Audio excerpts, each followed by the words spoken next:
जो भक्त ने जीवन में अनुभव किया है, जिसका स्वाद लिया है, जैसे आपको आपके गुरुदेव ने कहा कृष्ण बोलो कृष्ण, ये गुरुदेव ने बहुत स्वाद ले लेके पाया है और सच्चा उच्छिष्ट गुरुदेव तुम्हें दे रहे हैं। अगर इस उच्छिष्ट का स्वाद शिष्य ना ले और केवल उनके जूठन पर भरोसा रखे तो उन्हीं को गाली देगा और जूठन भी खाएगा।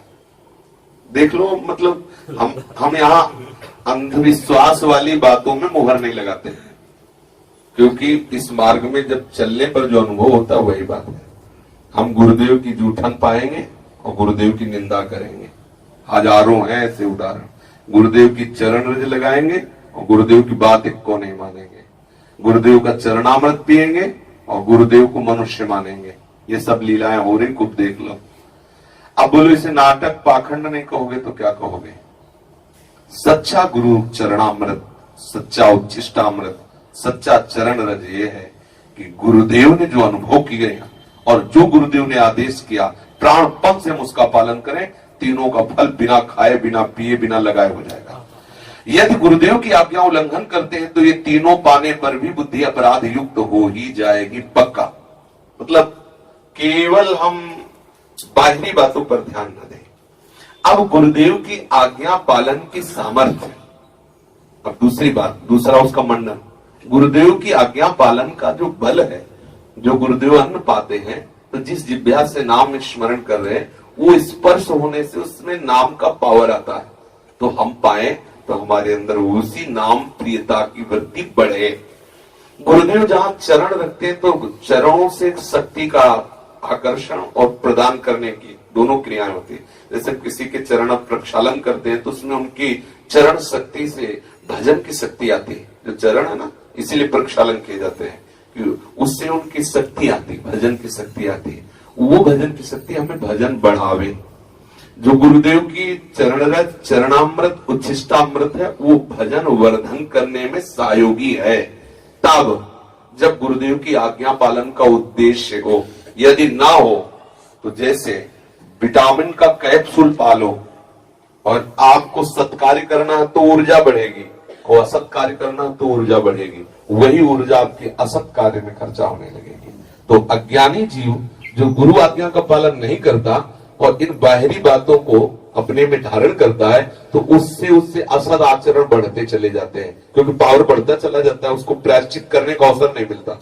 जहां चरणामृत पिया एक पावर आई, फिर अपराध किया, फिर चरणामृत फिर पावर आए, अब वो समझ नहीं पा रहा और फिर उसको अश्रद्धा हो जाएगी। चरणामृत पे अश्रद्धा हो जाएगी, उच्छिष्टामृत पे अश्रद्धा। सालों हो गए रज लगाते हुए, चरणामृत कुछ नहीं, वही गंदे आचरण हमसे हो रहे हैं। तो बात असलियत में गुरु ने जो मंत्र दिया, जो मार्ग बताया, जो उपासना बताई, उसमें चलते हुए यदि इन तीनों का सेवन हो तो बहुत शीघ्र परमात्मा साक्षात्कार हो जाए। समझ पा रहे हैं आप? आंतरिक विषय पर यदि हमारा अंतर्मुखता नहीं रहेगी तो बहिर्मुखता से ये सब की हुई बातों की बात है, की अनुभव की हुई बात का मतलब वर्णन कर तो बढ़ता है ना, जो अज्ञान से किए अज्ञानी लोग होते हैं, माने जो भक्ति मार्ग में पता नहीं, उनको जो मिलता है उनको तो सुकृति बढ़ता है। हम आपको बताया तो अगर इसमें ठीक से सुनते तो प्रश्न ना रहता। जब विटामिन का कैप्सूल पाया जाता है तो यदि हमें झाड़ू लगानी परिक्रमा मार्ग में तो बल मिलेगा, यदि हमें किसी की पिटाई करनी तो बल मिलेगा, क्योंकि विटामिन हो तो बल देगा आपको। समझ रहे ना? यदि अज्ञान ग्रसित है तो व्यभिचार आदि गंदी प्रवृत्तियों में वही बल नष्ट होता रहता है उसका। और खूब आंख उठा के देख लो, पढ़े लिखे हो, क्या हो रहा है, आप आंख उठा के देख लो। क्या उन्होंने कभी गुरु का चरणामृत नहीं पिया? क्या चरण रज नहीं लगाई? क्या वृंदावन की हवा नहीं लगी क्या उनके शरीर में? क्यों ऐसा? फिर क्यों? इसका मतलब जो आंतरिक दवा थी वो नहीं खाई, गुरु आज्ञा पालन नहीं, मंत्र जाप नहीं हुआ, भगवत प्राप्ति का लक्ष्य नहीं बना। अगर लक्ष्य, तपस्या से अंतःकरण पवित्र होता है, बात मानते हो ना? घोर तपस्या करके गौ हत्या, ब्रह्म हत्या, ऋषियों की हत्या, संतों की हत्या की है राक्षसों ने, क्या उनका अंतःकरण पवित्र नहीं हुआ? क्या उन्होंने तपस्या, ऐसे ऐसे तपस्वी दैत्य हुए कि महात्मा भी फेल हो गए उनकी तपस्या के आगे, लेकिन हुआ क्या? तपस्या का फल अंतःकरण पवित्र होना, हुआ क्यों नहीं? लक्ष्य ठीक नहीं। लक्ष्य बन गया बल प्राप्त करके दूसरों की हिंसा करना, तपस्या करने पर भी वो पवित्र नहीं हुए। समझ रहे ना? लक्ष्य बन गया दूसरों को सुख पहुंचाना, तो हिंसा करने पर पवित्र हो गए। हिंसा करने पर पवित्र हो गए। वो कई बार सुनाया है, एक हिंसक था, लोगों को मारता था, इतना उसको सुख मिलता दूसरों को रोने में, रुलाने में, कष्ट में, मतलब काटने पे, तो जिसको देखता खूब तलछा तलछा के मारता, कष्ट दे के मारता। एक दिन एक बहुत समर्थ महात्मा, भगवत प्राप्त महात्मा उधर से निकले, तो देखा तो उन्होंने अपनी शक्ति से उसे स्तंभित किया, रोक दिया, तो कहा धूल पे जो पापाचरण कर रहा है तुझे जानते कितना नर्क, कितना कष्ट मिलेगा। महात्मा के दर्शन से, महात्मा के संभाषण से उसकी बुद्धि थोड़ा पवित्र हुई, भय लगा, अरे मुझे गलती हुई, अब क्या करें, और चरणों में गिर गया, मैं आपका शिष्य हूं, मेरा उद्धार करो। बोले मैं तुम्हें तभी गुरु मंत्र दूंगा जब तू पवित्र हो जाएगा। तो हमें बताओ पवित्र कैसे हो? बोले भारत के समस्त तीर्थों में जाकर के स्नान करो, ऐसे ऐसे नियम से रहना, किसी को सताना नहीं, फिर आप आओगे तो हम तुम्हें दीक्षा दे देंगे। तो आप जानेंगे कैसे पवित्र हो गए? तो संत ने इतनी एक सूखी लकड़ी दे दी और कहा जहां ये हरी हो जाए जान लेना तुम पवित्र हो गए, और लकड़ी लेके चला। तो वहां से 10 किलोमीटर चला होगा, शाम हो गई, एक बहुत बड़ा बरगद का पेड़ था, वही नीचे आसन लगाया कि अब सो के फिर सुबह यात्रा करेंगे। और उसमें 4 चोर चढ़े हुए थे ऊपर। उन्होंने ध्यान नीचे दिया नहीं, वो प्लान बना रहे थे कि ये जो गांव है चारों कोनों से इसमें आग लगा देंगे और ऐसा ऐसा ऐसा सबको मार देंगे। बात पूरे गांव को मार देंगे यार, तीर्थ यात्रा तो जा ही रहे हैं, हजारों को काटा है, इन 4 को और काट देते, अभी तो यात्रा पूरा प्रारंभ नहीं हुई, 4 को और मार देते। आवाज लगाई, उसने कहा हमने तुम्हारी बात सुन ली है, घबराना नहीं, हम तुम्हारे ही जैसे हैं, तुम उतरो, तुम्हारा प्लान ठीक नहीं, उसमें फंस जाओगे, मारे जाओगे, हम प्लान बताएंगे। तो चारों एक साथ थोड़ी कूदेंगे, एक एक कूदे, जो उतरता जा तो मारने का, तो उसको अभ्यास था, बिना आज तक उसने मार दिया हमको। जब चारों को मार दिया तो सोचा अब यहाँ नहीं रुकेंगे, रात्रि और कहीं व्यतीत करें। लकड़ी उठाई तो हरी हो गई। गुरुजी ने कहा था जब हरी हो जाए तो जान लेना तुम पवित्र हो गए। तो अभी तो 10 किलोमीटर है, लौट गया, गुरुजी के पास गया, बोले गुरुजी आपने कहा था कि जब भारत के सारे तीर्थों में, तो बोले तो हरी हो गई। बोले कौन से तीर्थ मिले? बोले तीर्थ मिलेंगे, 4 को डंगा दिया। तो उन्होंने कहा मतलब? तो उन्होंने बताया पूरा। बोले बेटा पूरे गांव की रक्षा करने का तुम्हें पुण्य हो गया।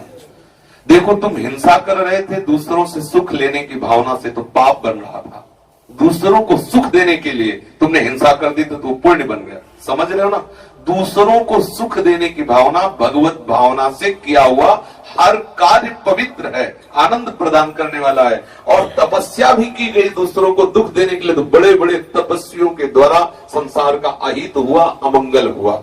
इसलिए गुरु चरण रज, गुरु चरणामृत, गुरु उच्छिष्टामृत यदि गुरु की आज्ञा पालन करते भगवत प्राप्ति के लिए लिया जाए तो बहुत सहयोगी है। और अगर गुरु विमुख होकर के लिया जाए तो वही आपको पावर देगा और असत मार्ग में आप बढ़ते चले जाएंगे। क्योंकि पावर तो पावर है ना, ऐसा हो रहा है, आप देख रहे हो। इसलिए शांत भाव से सबसे पहली प्रमुखता रखनी चाहिए गुरु आज्ञा का पालन। आज्ञा सम्न सुसाहिब सेवा, जो सदगुरु संत शास्त्र आदेश करते हैं हम वैसा अक्षरशः पालन करें तो सब खाने पीने और लगाने का हमारे ऊपर अपने आप प्रभाव चढ़ जाएगा, बिना कुछ किए प्रभाव चढ़ जाएगा। आप अंदर से बोलो कृष्ण कृष्ण तो देखो कैसा प्रताप उदय होता है, भगवत अनुराग कैसा बढ़ता है। और आप प्रभु का नाम जब ना करो, बुरे आचरण करते हो, ये सब लगाते रहो तो जलते रहोगे, क्या लाभ मिलेगा आपको? वृंदावन में परम महिमामय है ना, यहाँ हर जल चरणामृत है, यहाँ हर रज कण भक्तों की चरण रज है। यहाँ आप देखो, यहाँ कुछ सोचना थोड़ी है, लेकिन आप सोचो क्या यहाँ सब परमानंद में निमग्न है? क्या जल रहे? क्यों? भगवत विमुख, गुरु विमुख, शास्त्र विमुख आचरण करोगे तो जलो है ना। प्रेम समुद्र है वृंदावन, सुनते हैं ना, एक बूंद नहीं है हृदय में प्रेम। क्यों?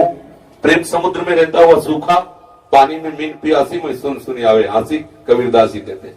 तो हम शास्त्र के अनुसार यदि चले तो हमें बहुत शीघ्र, अब जैसे यहां शास्त्र के अनुसार ना चलने पर क्लेश हो रहा है, और यही शास्त्र के अनुसार चले तो बहुत शीघ्र उन्नति हो जाए। पावर है ना, शास्त्र के अनुसार नहीं चल रहा तो वही पावर उसको इधर मोड़ तक, अरे वृंदावन बासे क्या मनमानी आचरण, तो जल रहा, क्लेशित हो रहा है, जो वृंदावन का लाभ वो नहीं प्राप्त कर पा रहा। ऐसे ये बहुत पावरफुल है चरणामृत, चरण उच्छिष्टामृत, पर गुरु वचनों के अनुसार चल करके हम इस पावर को भगवत साक्षात्कार में लगावे, नहीं तो पावर शक्ति आपको पाप का प्रायश्चित नहीं करने देगी। और आप उत्साहित होकर असत मार्ग में आगे बढ़ते चले जाएंगे। ऐसा प्राय देखा ही जाता है। इसलिए प्रधानता रखने